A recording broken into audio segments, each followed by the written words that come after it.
Thixo nombuze ekhanda lami, ingabe ilanga nezinkanyezi kuhlalelana kanjani baba? Ilanga libuse mina, inkanyezi ibuse ebusuku. Kodwa kwenza kanjani ukuthi kubuse konke ngesikhathi esisodwa?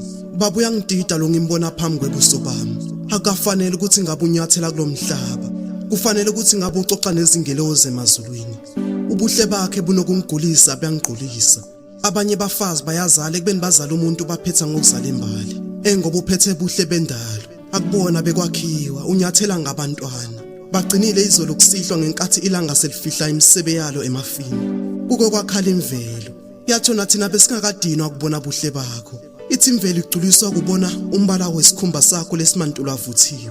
Kodwa mhluzane kwashona wena ngiyobe ngiqala ukubona ithuna lembali ngamehlo. Ngithuke sengikufanisa nembali ngoba inswebe yakho ayihlukaniseki nezimbali zomshado.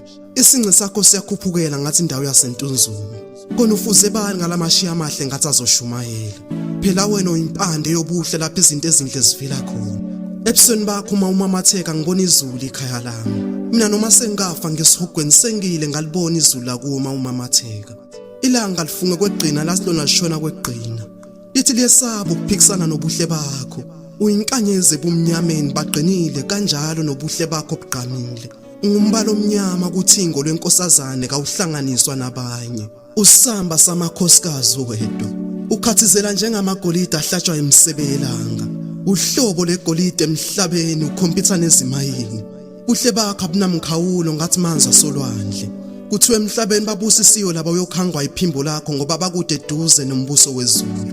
Ukhala izinkanyezi izolo. Zathi zona zicela ubuhle bakho ukuthi buyohlobisa isibhakabhaka ngoba sosehlule thina. Ubobheka nomhlaba uqoba ngezizotha mawubeka olwakho unyawo. Mina ngobuhle bakho ngisengabheja futhi ngiwine nelotho. Ubuhle bakho ngimnika ubukhosi ngibshayela indesheni. Awuphumule nawe siba lenkanyamba kade kwasuloba man.